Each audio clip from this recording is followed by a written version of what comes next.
She walked into court like any other day, and walked out a symbol of justice that shook the entire system.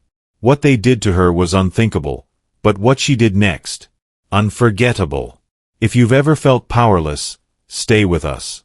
This story will change how you see courage, forever. Hit like, subscribe now, and don't blink, because what happens at the end will leave you breathless. It started like any other morning, the kind where the sky was still shaking off its gray and the city felt half asleep. Naomi Pierce pulled her silver Buick into the parking space closest to the front steps of the Charleston Federal Courthouse. It was just after 8 a.m., and the light filtering through the Spanish moss made the stone steps glow faintly golden. She turned off the engine, took a breath, and reached for the slim leather portfolio that sat neatly on the passenger seat. Her movements were smooth, practiced.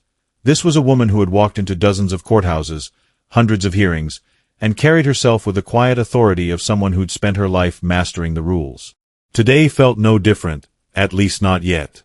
Naomi adjusted the collar of her navy blue blazer, stepped out of the car, and walked up the steps with a quiet rhythm. Her heels clicked softly against the concrete, each step steady and purposeful. She didn't wear her judicial robe outside the courtroom. She never did. To her, power wasn't about the robe or the title. It was about presence. She liked to enter buildings as a citizen first, observant, composed, and grounded in her identity. But as she approached the security checkpoint, something in the air shifted. It wasn't dramatic, just a subtle tightening, a pause that wrapped itself around the space like an invisible thread. Deputy Brent Callahan, the court bailiff on duty, watched her approach with narrowed eyes and a hard expression that made it clear he wasn't seeing her, he was judging her. He didn't recognize her, didn't ask for her name, didn't even glance at her ID properly when she handed it over. He took it, barely looked at it, and then slipped it into his pocket like it was nothing. Naomi stood still, firm but calm, expecting protocol to follow. Instead, Brent barked orders at her as if she were trespassing. He told her to step aside, to follow him, to submit to what he called a random check. The tone wasn't about security. It was about power. And as Naomi tried to ask questions, polite, direct questions, they were brushed off with dismissiveness and an edge of cruelty. Before she knew it, she was being led into a side hallway, away from the open lobby, into a small, cold screening room with no windows and the hum of fluorescent lights that made the space feel even more isolating. Inside, there was a steel chair, some equipment, and a pair of electric clippers that sat too comfortably on a table nearby. The moment she saw them, something inside her stilled. She asked what this was about, asserted that she did not consent, reminded them that she was a federal judge. None of it mattered. Brent didn't care. Neither did the two other officers who entered behind him. They grabbed her by the arms and pushed her down into the chair with just enough force to make their intention clear. The clippers buzzed to life, loud and final, and before she could say another word, she felt the cold metal graze her scalp. A lock of her silver hair fell onto her lap. Then another. And another. Naomi didn't scream. She didn't cry. She didn't even flinch. She sat perfectly still as her dignity was stripped from her strand by strand. Laughter echoed from somewhere behind her. Comments she'd heard before, dressed up as jokes but soaked in hate. But she held still. Not because she wasn't furious. Not because she wasn't hurting. But because she knew something they didn't. They thought they were cutting down a woman they could intimidate. What they were doing, in fact, was waking up someone far more dangerous. Because Naomi wasn't just another person walking into a courthouse that morning. She was the one person in that building who could hold them accountable. They just didn't know it yet. The hallway outside the courtroom was quiet, but inside Naomi Pierce, something burned steady and fierce. She stepped out of the cold fluorescent-lit screening room with her head held high, the air brushing against her freshly shaved scalp, still tingling with the sting of what had just happened. She didn't touch her head. She didn't adjust her clothes. She simply walked forward, her posture straight, her breath deep and even. Each step echoed down the corridor, calm and steady, but beneath the surface, a storm was forming. As she neared the courtroom doors, murmurs from inside grew louder, attorneys chatting, clerks flipping through papers, and the low buzz of anticipation that always filled the air before a high-profile hearing. Naomi usually entered through the private chambers, robe in hand, escorted quietly to maintain courtroom decorum. But not today. Today, the rules no longer mattered. The plan didn't matter. What happened in that hallway had shifted something in her, something irreversible. Without hesitation, she pushed both doors open. The moment she stepped in, the courtroom fell silent. Conversations cut off mid-sentence. Heads turned. Some faces registered confusion, others curiosity. Naomi walked past rows of people, journalists, attorneys, plaintiffs, and defendants, all watching her. Some blinked as if trying to make sense of what they were seeing. She didn't slow down. Her heels tapped against the marble floor with deliberate rhythm, echoing in the hush of the room. The judge's bench stood waiting, tall and centered, with her chair tucked neatly behind it and her robe folded carefully over the armrest. No one had touched it. No one expected her to enter this way. She didn't need anyone to announce her. There were no formal introductions, no fanfare. Just her presence. She slipped on the robe herself, one smooth movement after another. The fabric draped over her shoulders like armor, heavier than usual, not because of the cloth but because of what it now represented. Then, without a word, she walked behind the bench and took her seat. Across the room, at the side door, stood Deputy Brent Callahan, the same man who had humiliated her barely 20 minutes earlier. For a second, their eyes met. He froze. His lips parted as if to speak, but no sound came out. The color drained from his face. Naomi didn't flinch. She didn't glare. She didn't even acknowledge him fully. Not yet. She turned instead to the court clerk, who sat stiff and wide-eyed at her desk, and asked if the docket was ready. The clerk stammered a reply, and Naomi nodded. She tapped her gavel and opened the hearing like she had so many times before, her voice calm and even, almost as if nothing had happened. She read the case title, United States versus Charleston Police Department. A case about abuse of power, excessive force, and civil rights violations. The irony was sharp enough to cut steel. As the first witness took the stand, a police officer accused of injuring an elderly veteran during a protest, Naomi listened carefully. She took notes. She asked no questions, at least not yet. But from the corner of her eye, she could see Brent fidgeting by the wall. He was supposed to remain still and composed, a part of the background. But he wasn't. His hands twitched. His eyes darted around. He shifted his weight from one foot to the other, like a man realizing the ground beneath him was no longer solid. Naomi called a short recess after the second witness. The room emptied slowly, filled with murmurs and sideways glances. Even the lawyers whispered like they were afraid to speak too loud. When the gallery was clear and only the essential court staff remained, Naomi stayed seated. She didn't need to prepare anything. She was already ready. She finally turned her gaze to Brent and called his name. He stopped mid-step. She instructed him to approach the center of the courtroom. His steps were hesitant, uncertain. Standing under her gaze, he looked smaller than he had just an hour ago. She asked him to state his full name, his position, and his years of service. He obeyed, voice trembling. Then she leaned in and calmly revealed what he hadn't expected. 12 formal complaints filed against him during his career, all ignored or dismissed. Every time, someone had looked away. Every time, he'd been protected. There was no screaming, no dramatic outburst. Just Naomi's steady voice, sharp as glass. She didn't ask for explanations. She laid out the facts. Then, with the authority of her position and the full weight of the law, she ordered that Brent Callahan be taken into custody. Officers at the back moved quickly. Brent tried to object, to argue, but she had already spoken. There was no reversing it. As he was escorted out of the courtroom in handcuffs, the room stayed quiet. No one clapped. No one cheered. They just watched. Not out of shock, but out of something deeper, understanding. What they had witnessed wasn't just accountability. It was the beginning of something much bigger. Naomi didn't smile. She didn't gloat. She just sat there, still and grounded, like a storm that had finally settled into its power. The courtroom didn't feel the same after Deputy Brent Callahan was taken away in cuffs. The air had shifted. It was heavier, charged with something unspoken. Naomi Pierce remained seated at the bench, hands folded calmly, eyes steady. There was no victory in her posture, no sense of celebration. Just purpose. The kind that comes from knowing that finally, something wrong had been met with consequence. Word traveled fast.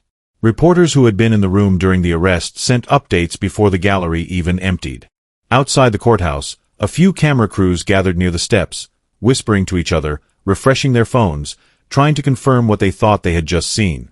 Inside, the court staff moved more quietly than usual. Clerks who once joked in hushed tones now walked briskly and kept to themselves. Everyone felt it. What had happened wasn't just personal. It was historical. Naomi sat still through it all, letting the silence settle. She wasn't rushing toward the next thing. She knew what had just happened needed to land, not just for her but for everyone in that building. The bailiff, the clerks, the attorneys, especially the ones who had known about Brent Callahan's behavior but never said a word. The ones who looked at her now with a kind of quiet disbelief, like they had just realized what a judge could be when they refused to look away. After a moment, Naomi asked for the court to reconvene. The gallery refilled, though with a different energy than before. People walked in a little slower, spoke a little softer, sat a little straighter. Some of the same faces that had watched her enter the room earlier with silent judgment now looked at her with something closer to respect, or maybe discomfort. Change does that to people. It holds up a mirror, and not everyone is ready for what they see. With the courtroom full again, Naomi called the next witness. This time, it was Elaine Morris, a middle-aged black woman with a sharp suit and quiet confidence. She had worked in the courthouse for over a decade, handling records and internal complaints. Naomi remembered her well, not flashy, not loud, but steady. The kind of person people overlooked unless they needed something fixed. As she took the stand and swore in, there was a noticeable hush. Everyone leaned in. Elaine began to speak about her time managing courthouse documentation. She explained how complaints were logged, categorized, and handled or mishandled. She spoke slowly, choosing her words carefully, but with a clarity that didn't need to shout to be heard. Over the years, she said, she had processed a number of complaints about Brent Callahan. Some formal, some verbal, some handed to her directly by nervous interns who didn't want to be named but needed to be heard. She had filed them all, followed every step of the process, only to watch them disappear. Some were marked as resolved without any follow-up. Others were sent to higher-ups and never mentioned again. She started naming names. Naomi's pen paused when she heard one of them. Judge Randall Graves. Her former mentor. A man who had once told her she was the future of the bench. A man who had signed off on more than a few of her recommendations. He had also signed off on dismissing multiple complaints against Callahan. The truth didn't sting. It burned. Naomi didn't show it. She remained composed, but inside, something cracked. The betrayal wasn't just personal. It was structural. It was the quiet nods and sealed folders. The unwritten rules that said protect the system, no matter what. Elaine kept going. She had saved emails, copies of forms, notes from conversations. She hadn't spoken before now, she admitted, because she didn't think anyone would listen. But today was different. Today, someone had finally made the silence stop. As Elaine stepped down from the stand, the courtroom was still. Naomi called a recess again, not because she needed a break, but because the room did. Everyone needed a moment to breathe, to process what they had just heard. The clerk gathered notes. The attorneys whispered. Naomi sat alone at the bench, staring out over the room that had protected a man like Brent Callahan for years while pretending it stood for justice. She wasn't surprised by any of it. Not really. But there was something sobering about hearing it said out loud. Something powerful about watching someone like Elaine, who had been invisible for so long, finally take up space and be heard. Naomi leaned back in her chair and closed her eyes for a brief second. This wasn't over. Not even close. Brent's arrest was just the beginning. What came next wasn't just about one man's fall. It was about every person, every system, every silent room that had helped him rise. And Naomi was ready for all of it. The deeper Naomi Pierce dug, the more the roots twisted. What began as a personal violation had now become something far more disturbing. Brent Callahan hadn't just slipped through the cracks, he'd been protected. Not accidentally. Not by oversight. But intentionally, repeatedly, and systemically. And the people responsible weren't just his peers. They were people Naomi had once admired, respected, even trusted. After Elaine Morris testified, the courthouse was never quite the same. Her words had opened a door, and behind it was a truth that had been hidden in plain sight for years. Naomi had always known there were problems in the system. Subtle biases, overlooked complaints, excuses dressed up as policy. But now, the evidence was undeniable. Names were being named. Paper trails were surfacing. And the silence that had once held everything together was starting to crack. A few hours after court resumed, another unexpected witness came forward. Andre Lewis, a retired U.S. Marshal, had served in the same courthouse years earlier. He had a quiet presence, the kind that didn't demand attention but held it anyway. When he took the stand, the room seemed to still, like it understood something important was about to be said.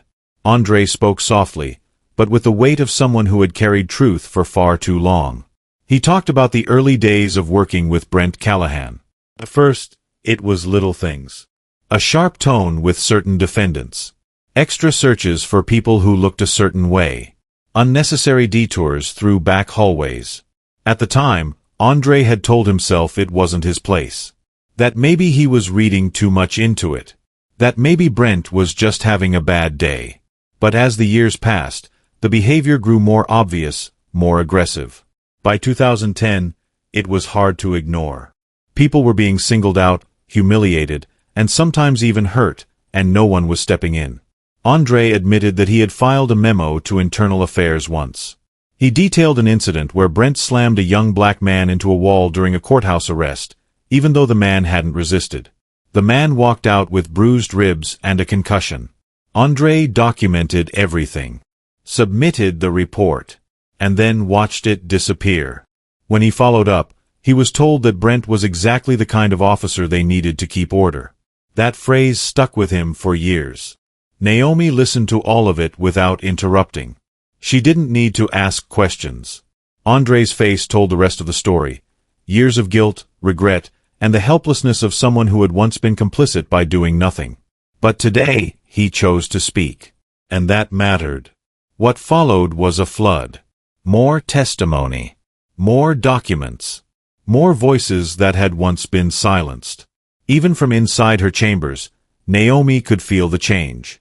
The courthouse that had always been cold, bureaucratic, and emotionally sterile now pulsed with something closer to real accountability. Not performance. Not protocol. But people, finally telling the truth, finally being heard. And then came the folder. It arrived quietly, slipped onto her desk by a senior court administrator who said nothing, only nodded. The manila envelope felt heavy in Naomi's hands, not because of its weight but because of what it might contain. Inside were complaint forms, emails, memos, 15 years' worth of documentation, all tied to Brent Callahan. 12 formal complaints, dozens of informal reports, notes scribbled in margins, electronic logs showing who had seen what and when. There was no way to deny it now. These weren't oversights. They were decisions. And the signature on most of the dismissal orders was all too familiar. Judge Randall Graves. Naomi's mentor. The man who had once championed her, who had guided her through the political maze of federal appointments, who had called her a rising star. His name was on nearly every rejection, every closed file, every stamped form that said unsubstantiated, no action required, resolved. Tucked inside the folder was something worse. A confidential memo between Judge Graves and courthouse security leadership. It described Brent as rough around the edges but good at handling difficult types. It recommended not pursuing complaints that might damage morale. And it ended with a line Naomi couldn't unsee, best to leave well enough alone. She sat there for a long time, staring at the page. Her heart didn't race. Her hands didn't shake. But her jaw tightened. This wasn't just about Brent anymore. It was about everyone who let him become who he was. The silence wasn't neutral. It had never been. It was a shield, one they had all held up together. Naomi looked out the window at the crowd gathering outside. People were standing in the October wind, holding signs, waiting. They didn't know the details. But they knew something was happening. They knew something was being revealed. And she knew it too. This wasn't a case anymore. It was a reckoning. And Naomi Pierce wasn't going to stop until every layer of protection, every excuse, every forgotten file was pulled into the light. Because if the system had protected him, then it was the system that needed to answer next. By the end of that week, the courthouse was no longer the building it had been.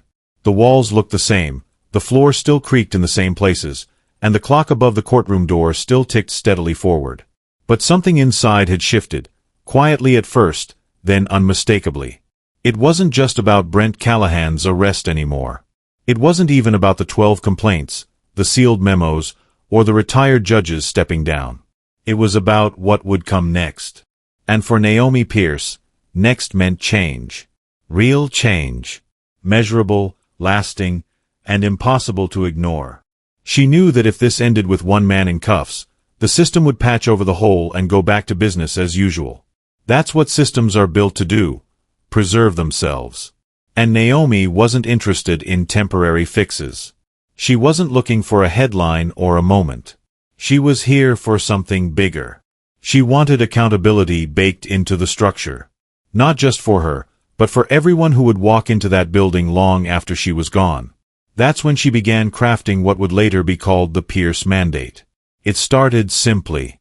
She sat at her desk with a blank sheet of paper and wrote down what she wished had been in place the day she was humiliated in that cold, windowless room. A system that didn't rely on good faith alone. A set of safeguards that didn't disappear when the right names signed the wrong forms. She thought about the interns who had handed in complaints and were ignored. About Elaine and Andre, who had carried truths in silence.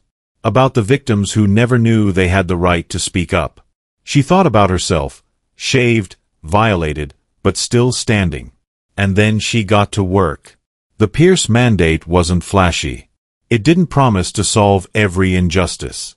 But it addressed something concrete, the quiet ways abuse survives when no one is watching.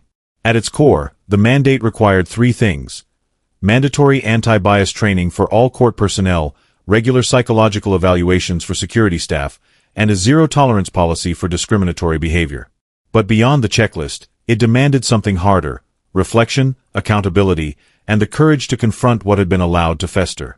She sent the draft to legal ethics advisors, human rights consultants, and even a few retired judges she still trusted. Not all of them agreed on every detail, but the feedback helped her sharpen it, make it stronger. Then she presented it, first to her own district, then to the circuit. And when word spread about what she was proposing, other courts started calling too. What started as a personal response to injustice began to ripple outward.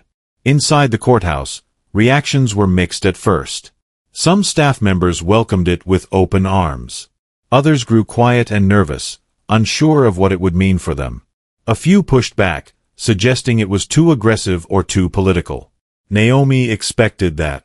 Systems don't like to be questioned, and power doesn't surrender easily. But she didn't let the pushback slow her.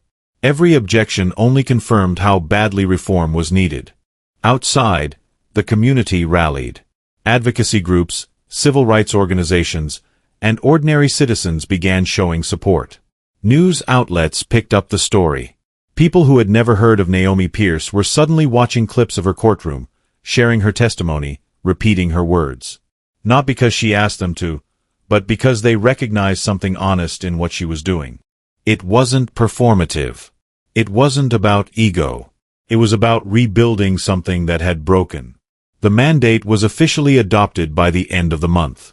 Posters went up inside the courthouse, outlining the new procedures. Trainings were scheduled. Anonymous reporting systems were upgraded. Naomi didn't do a press tour. She didn't write an op-ed. She just kept doing the work, hearing cases, reviewing motions, leading with fairness. But something was different now. When she walked through the halls, people looked her in the eye. Not just because she wore the robe, but because she had proven that the robe meant something. The Pierce Mandate wasn't the end of the story.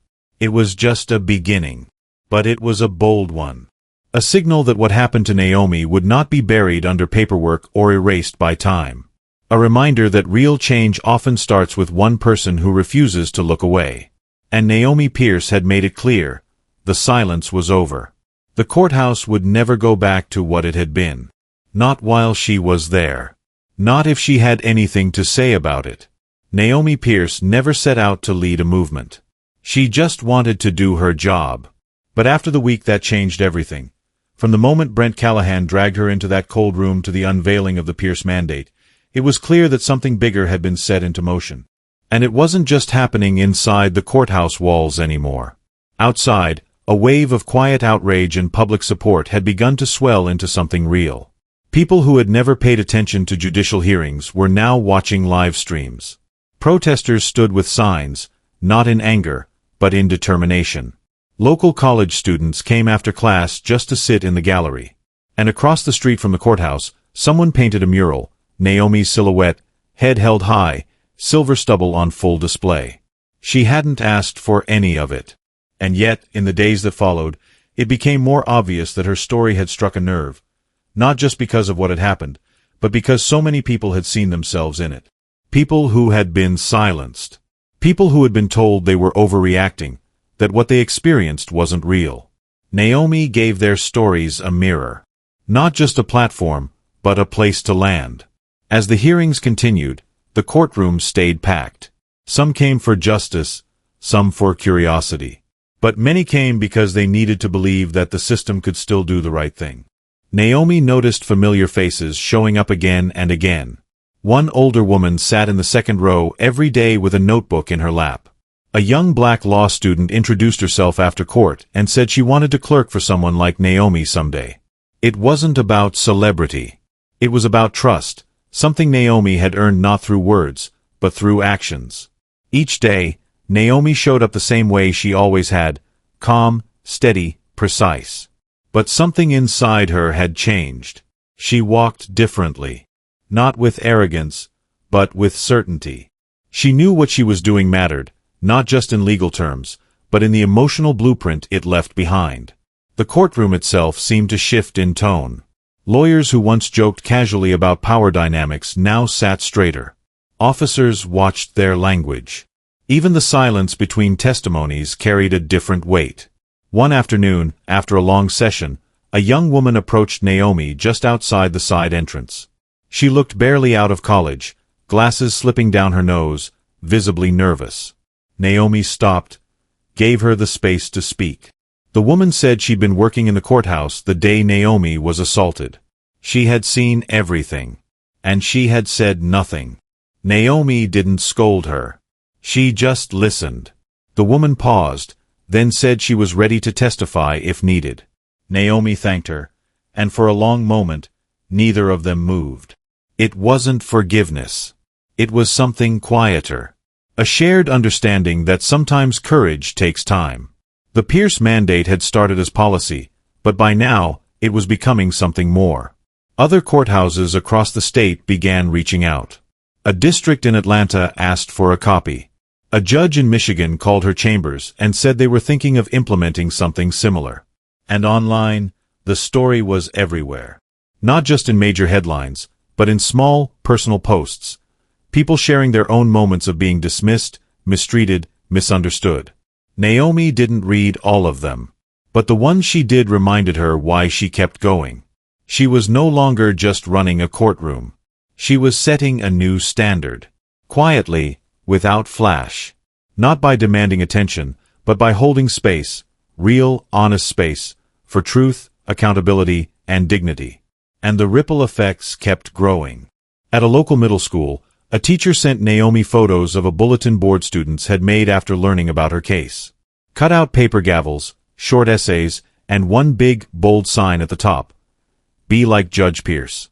Naomi took it all in with grace, never letting the weight of the spotlight distract her from the work. She knew this wasn't about being admired. It was about making sure what happened to her didn't happen again, to anyone. And though she'd spent most of her life believing that change in the system was slow and nearly impossible, now she wasn't so sure. Because this time, something was sticking. People were listening. People were rising. She had stepped into the courtroom with a shaved head and a fire burning quietly behind her eyes. Now she was walking back out with a movement growing at her heels. One that couldn't be undone. One that had started with a single act of courage, and wasn't anywhere near finished. Naomi Pierce stood in her bathroom late one evening, staring into the mirror with the lights dimmed low. The house was quiet. The day had been long, another full courtroom, another round of testimony, another round of emails, calls, motions, and noise. But in this moment, all of that faded. All she could see was her reflection, and what stared back was a woman still carrying the marks of what had been done to her. The uneven patches of hair that remained reminded her every time she looked, of that room, that chair, those buzzing clippers. She'd endured it without a word. She'd kept her power intact. But it didn't mean it hadn't left a scar. The thing about trauma is that it doesn't ask for permission. It lingers. It settles into the corners of your day, even when you try to keep moving. Naomi had done everything right. She'd stayed professional. She hadn't broken down. She'd delivered justice. She'd built something out of pain. But now, standing alone, the mirror didn't care about dignity.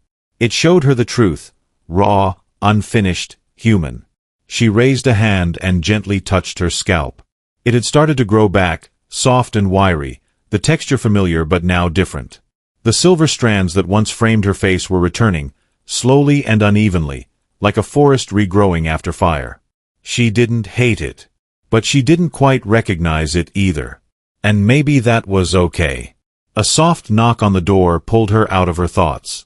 It was her sister, Nain, holding a pair of clippers and a folding stool. She didn't speak. She didn't need to. Naomi nodded and moved aside. They'd always shared a quiet understanding. Two women who had survived too much to waste time explaining. Nain plugged in the clippers, motioned for her to sit, and began to work. The buzz of the clippers was familiar now, but this time it didn't hurt. Nain's hands were steady and gentle, moving with care, not control. Each pass was intentional, removing what was left of the violation, not out of shame, but out of choice. Naomi closed her eyes, letting the sound surround her. She breathed deeply and allowed herself to release what she had held onto for too long. When it was done, Nain handed her a mirror. Naomi looked at herself again, not as a judge, not as a symbol, not as a headline, but as a woman. Her scalp was clean, even, smooth. Her face looked stronger. Something inside her felt still. For the first time since that day, she felt like the choice was hers. And that made all the difference. Later that night, Naomi stepped outside for a walk. She wore no scarf, no wig, no hat, just herself, bareheaded under the city lights. The air was cool, the sidewalks quiet, but as she turned the corner near the courthouse, she saw a small group of people gathered outside. They weren't reporters or protesters. They were just people. One older woman with gray braids reached out and gently touched Naomi's arm. She said she'd been watching, and that seeing Naomi stand tall made her feel like maybe the world still had hope.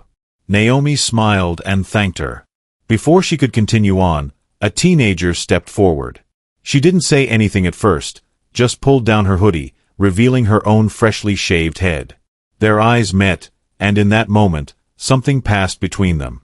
Not pity, not pain, but pride. Naomi continued her walk, slower now. The city around her pulsed with quiet life, but she felt grounded in a way she hadn't for weeks. She didn't feel broken. She didn't feel like she needed fixing. She felt new. Not rebuilt, not recovered, just real. She had been stripped bare and had chosen to stay standing. And that, she realized, was its own kind of power. She returned home, poured herself a glass of water, and stood on her porch as the wind stirred the trees around her. Tomorrow would bring more work, more headlines, more hearings. But tonight was hers. The clippers, the courthouse, the crowd, all of it had led her here. And in this small, quiet space, Naomi Pierce reclaimed her reflection, her story, her identity, entirely on her own terms. The rain came heavy on the final day of the hearings. Not a gentle shower, but a relentless downpour that soaked the city streets and turned the courthouse steps into a river of runoff. Still, people came. Umbrellas bloomed like flowers across the square, news vans lined the curb, and inside the courthouse, every seat was filled.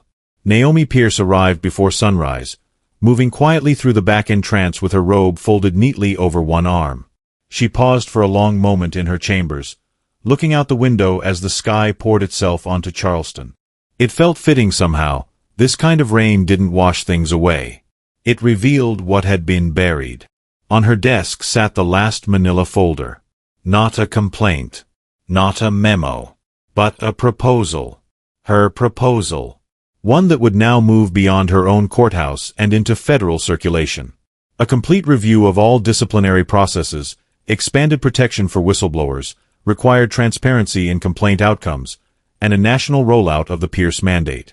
She had met with officials from the Department of Justice, members of the Judiciary Committee, and even Senate staffers. They weren't just listening, they were taking notes. As Naomi walked into the courtroom, no one needed to be told to rise. They stood out of instinct, out of respect, and maybe even out of something deeper, belief. She took her seat, placed the folder carefully on the bench, and looked out over the room that had once held her in suspicion. Now it held space for something different. Justice didn't look polished anymore. It looked human. One of the last witnesses stepped forward. A man in his 60s, soft-spoken, trembling slightly. He had never filed a complaint, he said. But years ago, Brent Callahan had slammed him against a wall in that very building for raising his voice while defending his daughter's case. The report claimed he fell. He never came back to the courthouse until now. Naomi thanked him. She asked if anyone else had something to say. Slowly, hands began to rise. 5, 10, then more. One by one, they came forward, not to accuse, but to be heard. And Naomi let them. Each voice was a piece of a truth that had been ignored for far too long. When the last speaker finished, she looked out over the courtroom, now filled with people who had once been dismissed, disbelieved, and unseen. She didn't give a closing speech. She didn't wrap it in lofty language. She simply did what she always had. She told the truth. She ruled. Deputy Brent Callahan was sentenced to the maximum terms under federal law. But more than that, Naomi recommended a full investigation into every official who had shielded him, every report that had been silenced, every judge who had signed their name to a cover-up. The room was silent, not because of fear, but because of clarity. Then she introduced the formalized federal version of the Pierce mandate. Training, screening, protections, oversight. But most of all, accountability. The crowd didn't cheer. They didn't need to.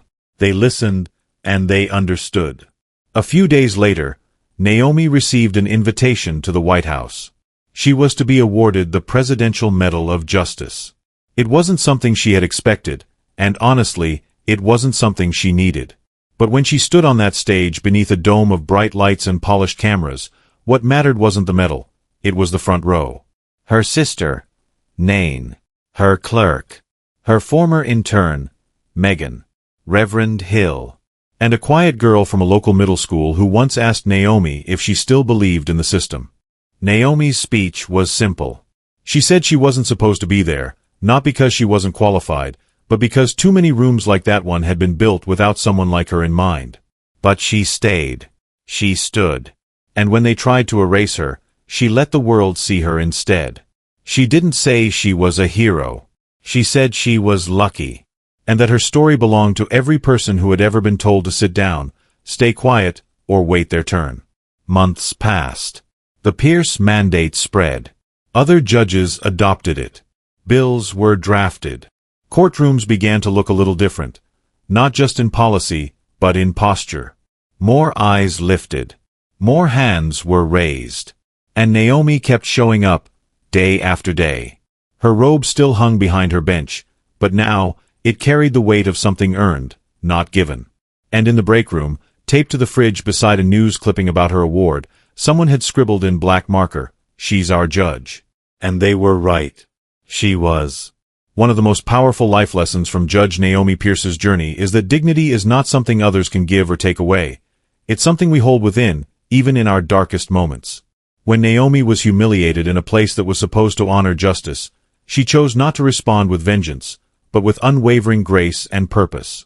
Her story reminds us, especially those of us who've lived long enough to know pain and disappointment, that real change often starts with a quiet decision, to stand up when it would be easier to stay silent. It teaches us that our scars, physical or emotional, don't make us weak. They are reminders that we've endured, learned, and still carry the strength to lead. Naomi didn't just change policy, she changed hearts, and she did it by staying rooted in her values. For older audiences, her story is a call to remember that it's never too late to speak out, to stand tall, and to reclaim your story on your own terms. Whether in the courtroom or the quiet places of everyday life, integrity still matters. Courage still matters. And your voice still matters. If Naomi's journey touched you, let us know in the comments. What part spoke to you most? What stories would you like us to share next?